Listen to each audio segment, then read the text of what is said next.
Vendredi 6 novembre 2020, mesdames et messieurs, bonjour et bienvenue sur RTI 1 pour vous informer. Le secrétaire général de l'Assemblée nationale était hier sur le plateau du 20h de RTI 1, Alain Akakpo-Adra, a lu une déclaration de l'hémicycle signée par son président Amadou Soumaoro. Je vous propose de l'écouter. Depuis le 20 septembre 2020, l'opposition politique ivoirienne a lancé un mot d'ordre de désobéissance civile suivi d'un boycott actif des élections présidentielles suite à l'annonce par le Conseil constitutionnel des candidatures retenues pour les élections présidentielles du 31 octobre 2020. Ces manifestations ont entraîné de nombreuses victimes et d'importants dégâts matériels. Aussi, voudrais-je, au nom de l'Assemblée nationale, présenter mes sincères condoléances aux familles des personnes disparues, souhaiter un prompt rétablissement aux blessés et témoigner ma solidarité à tous ceux qui ont perdu des biens lors de ces tristes événements. En outre, l'opposition politique a décidé de la mise en place d'un Conseil national de transition et d'un gouvernement parallèle, au mépris de la Constitution ivoirienne et des institutions de la République. Face à cette situation, qui ne saurait prospérer dans un État de droit, j'appelle l'opposition politique à la responsabilité et à la raison pour éviter à notre pays de retomber dans une spirale de violence après les efforts importants déployés au cours des dernières années par le président de la République et le gouvernement pour garantir la paix et la stabilité dans notre pays. Au moment où notre pays vient d'organiser des élections présidentielles libres, transparentes, démocratiques, dont la sincérité et la crédibilité ont été reconnues par la majorité des observateurs nationaux et internationaux et dont les résultats provisoires donnent gagnant le président sortant, son Excellence M. Alassane Ouattara, avec 94,27% des voix et un taux de participation de 53,90%, il est impérieux pour tous les acteurs politiques de respecter le choix démocratique du peuple. J'invite donc de manière pressante l'opposition à saisir la main tendue du gouvernement et à retrouver sa place dans le jeu démocratique pour épargner à nos populations les affres d'un autre affrontement fratricide. Une fois encore, j'en appelle au sens de responsabilité de tous pour préserver la paix sociale, héritage à nous légué par le père fondateur Félix Houphouët-Boigny, et poursuivre durablement la dynamique de développement harmonieux de notre cher et beau pays. Et près d'une semaine après la tenue du scrutin présidentiel du 31 octobre dernier, les réactions se multiplient. La mission conjointe d'observation électorale de la diaspora africaine en Europe et du groupe Agir a fait le point de sa mission d'observation. En dépit de quelques incidents, elle juge l'élection crédible et satisfaisante. On en parle avec Issa Chonaïo. La mission conjointe d'observation électorale de la diaspora africaine en Europe et du groupe Agir Europe-Afrique était face à la presse ce jeudi. Objectif, rendre compte de sa mission d'observation après le scrutin présidentiel du 31 octobre 2020.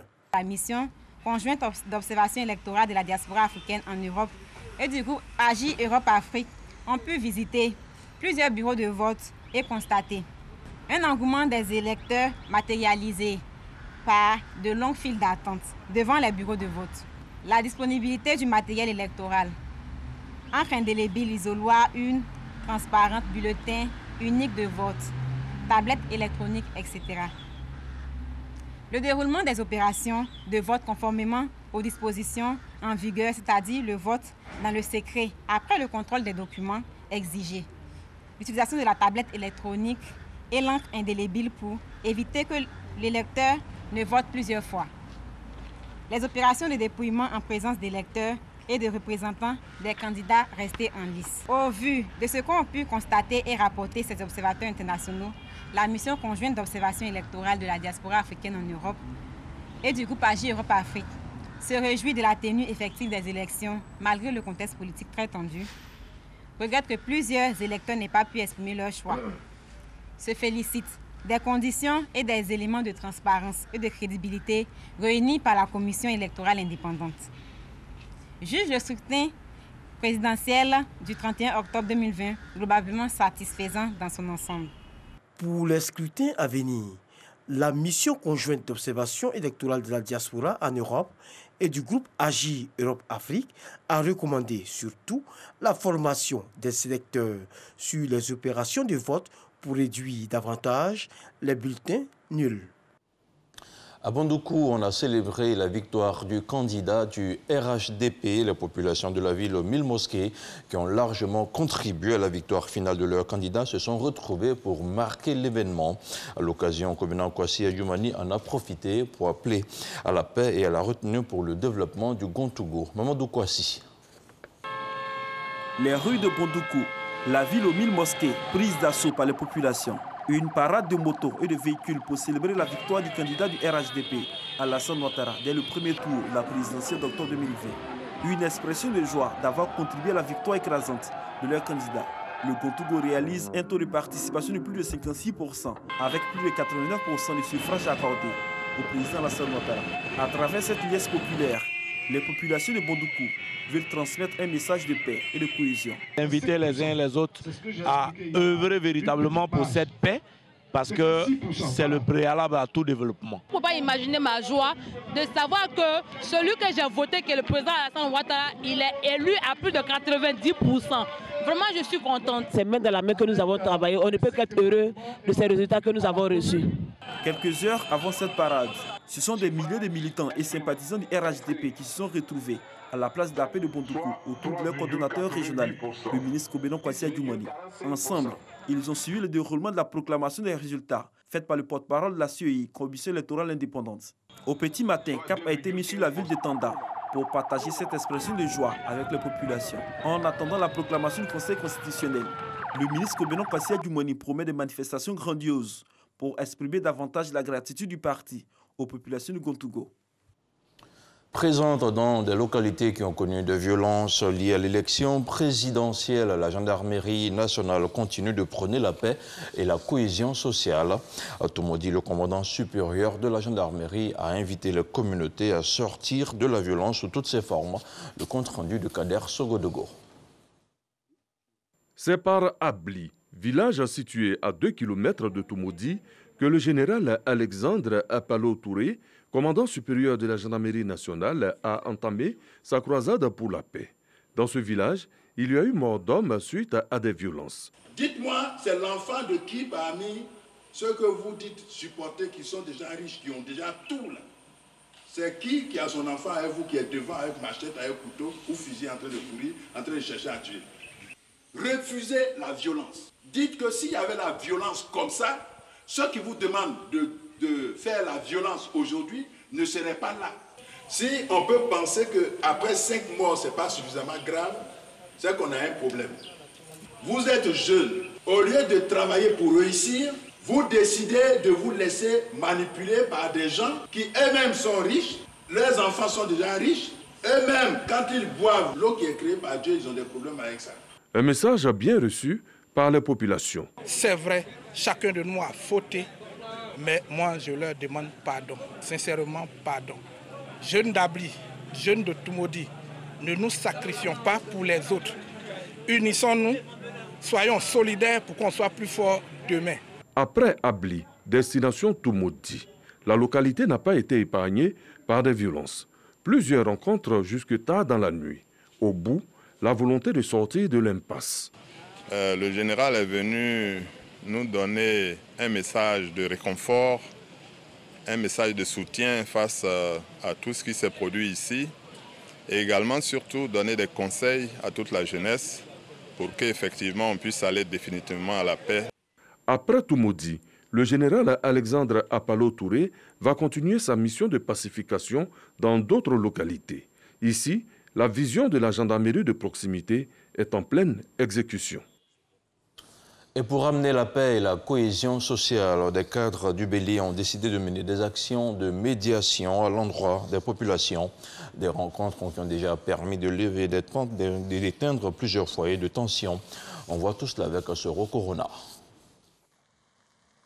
Les localités de Tiébissou, Toumoudi et le district autonome de Yamoussoukro ont connu des troubles le vendredi 30 octobre dernier. Des troubles qui ont souvent viré à des affrontements sanglants, occasionnant des pertes en vie humaine et de nombreux dégâts matériels.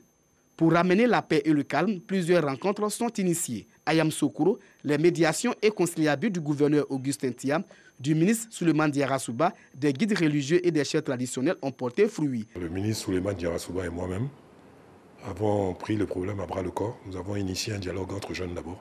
Et nous avons demandé le renfort de quelques imams de Yamoussoukro. Nous avons demandé aussi l'appui du vicaire du cardinal. Et à force de dialogue et de rencontres, nous sommes arrivés à persuader nos enfants, à les convaincre de tout ce qu'on leur racontait était faux. À Toumoudi, même son de cloche, les cadres qui sont montés au créneau appellent au calme et à la retenue. Les populations veulent retrouver la cohésion qu'elles avaient auparavant et nous avons constaté qu'on commence à se parler. Et j'en appelle donc au calme. J'en appelle également à ce que nous avons de plus fondamental, c'est-à-dire notre entente, la cohésion. Je demande également aux jeunes de se ressaisir, que nous sommes prêts à les aider afin qu'ils puissent atteindre leurs objectifs. Le pardon et la tolérance ont été les maîtres mots pour une paix durable. Je demande pardon. Je suis leur maman, je suis leur grand-mère. Je me mets à genoux. Je demande pardon. Les cadres, pardon. Chacun de vous m'appelle presque tous les jours. Moi aussi, je vous appelle. Écoutez-moi, acceptez ce pardon. Les jeunes de tous bords politiques de ces localités s'engagent sur la voie de la paix et de la cohésion sociale. Nous demandons à la jeunesse de revenir sur le territoire qui les appartient, qui est Toumoudi. Le plus important, c'est de continuer l'héritage que nos parents ou nos ancêtres nous ont laissé, qui est la vie en société, la cohésion sociale, l'amour et surtout la paix. Dans ces localités, les initiatives se multiplient pour ramener définitivement la paix et la stabilité sociale. Du sport, du football et ses éliminatoires de la CAN 2022, la Côte d'Ivoire croise en double confrontation la sélection malgache les 12 et 15 novembre prochains.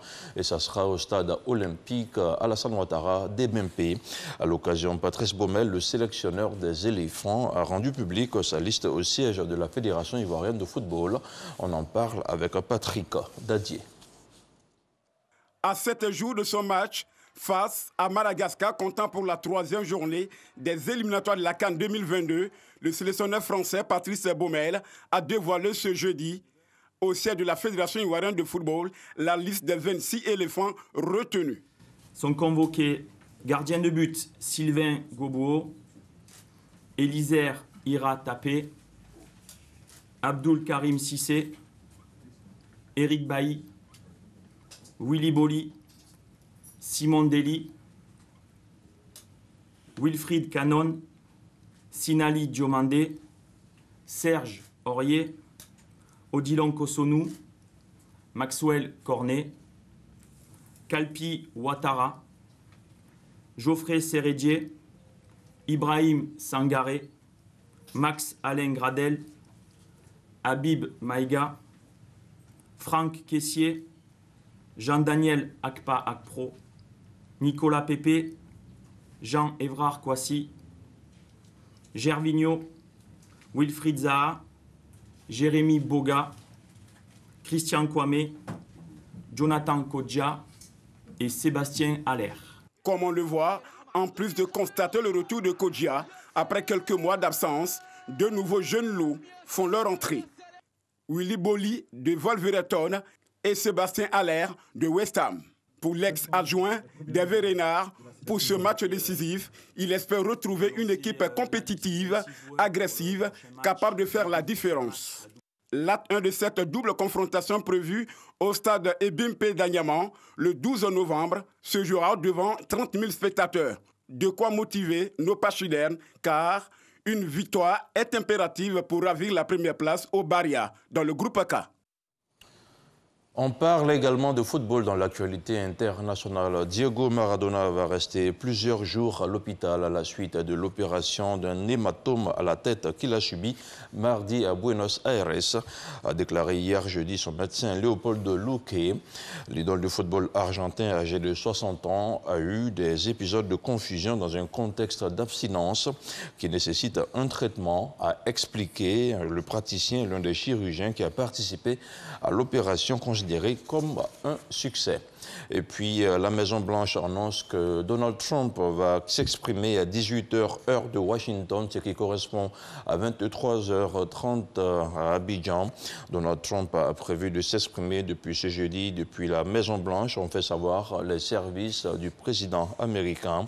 L'issue de l'élection présidentielle entre Donald Trump et son rival démocrate Joe Biden reste toujours incertaine, alors que plusieurs États décisifs n'ont pas encore livré leur verdict. Voilà, on s'arrête ici pour ce 6h30. Merci à vous tous de l'avoir suivi. Retrouvez à 13h Herman Guivet.